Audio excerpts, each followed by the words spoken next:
remercie tous les journalistes ici présents avec nous. Je remercie également nos partenaires qui nous ont fait l'honneur aussi d'être parmi nous aujourd'hui. Lyoum, on est invité, on vous a invité, on est réunis pour parler un peu de Tunisienne en tant qu'entreprise citoyenne. Là, les Tunisiennes en tant qu'entreprise citoyenne, c'est l'ADN même de la société, mais elle a été créée en 2002. Donc depuis plus de 10 ans maintenant, Tunisienne s'était fixé comme objectif, je dirais, de permettre à tous les Tunisiens d'accéder à la téléphonie mobile.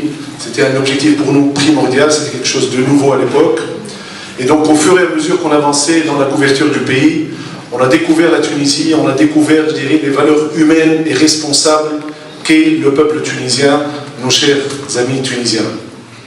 Donc quand on dit entreprise citoyenne, à l'époque quand on lançait la téléphonie mobile, on savait qu'on venait avec quelque chose, je dirais, de nouveau, de compliqué. À l'époque, il n'y avait que 5% des Tunisiens qui avaient accès à la téléphonie mobile. Et on savait pertinemment qu'ils avaient besoin d'assistance et de support. C'est pour ça qu'en 2002, on avait mis en place un service dédié 24 sur 24 et 7 jours sur 7.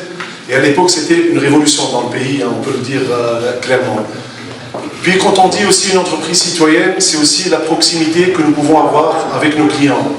C'est vrai que nous avons beaucoup de commerciaux, beaucoup de techniciens qui sont sur le terrain pour assurer la maintenance du réseau, pour promouvoir les valeurs de l'entreprise de Tunisiana, mais aussi pour nous remonter un peu ce qui se passait au fin fond du pays. Et c'est ce qui représentait pour nous un son de cloche pour savoir comment réellement répondre aux besoins des Tunisiens.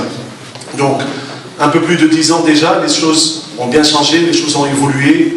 Et pour nous, on s'était fixé comme objectif, donc, 1, d'organiser les choses, 2, de structurer, et 3, de mettre en place une stratégie RSE. Toufoulati, et 2, Mashrouaï.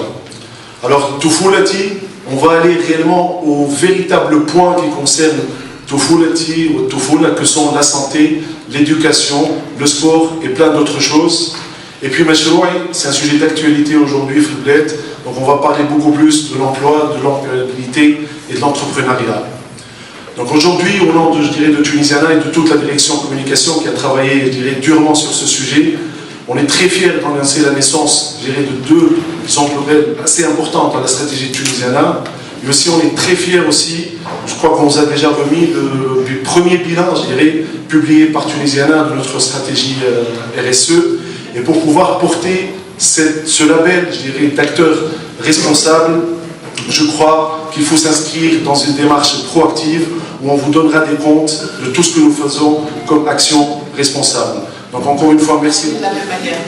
Ce que je veux dire par là, c'est qu'en fin de compte, il n'y a pas de secret. Quand les valeurs sont bien assises et partagées, en fin de compte, on arrive à avoir les mêmes objectifs et les mêmes ambitions et on travaille dans le même sens.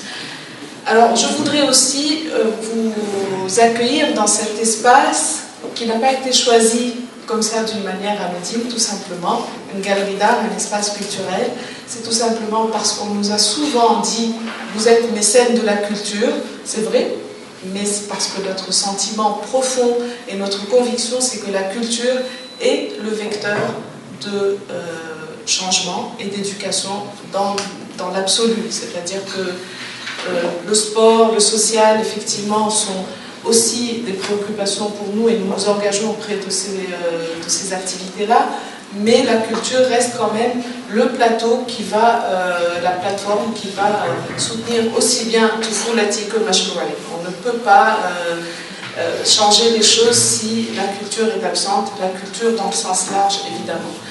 Et aussi pour une deuxième raison, c'est que chez la Santel, pour nous, est un très beau défi, puisque Gilles Adriki a ouvert ce centre en 2011. Donc un moment où les gens n'avaient aucune vision encore sur ce qui allait se passer. Et ce centre a été ouvert quand même, avoir le courage d'ouvrir un centre culturel dans un environnement incertain, c'était quand même un sacré défi. Donc nous la saluons et c'est pour ça que nous sommes là. Elle n'est pas là, je crois, aujourd'hui, mais bon, les responsables lui transmettront.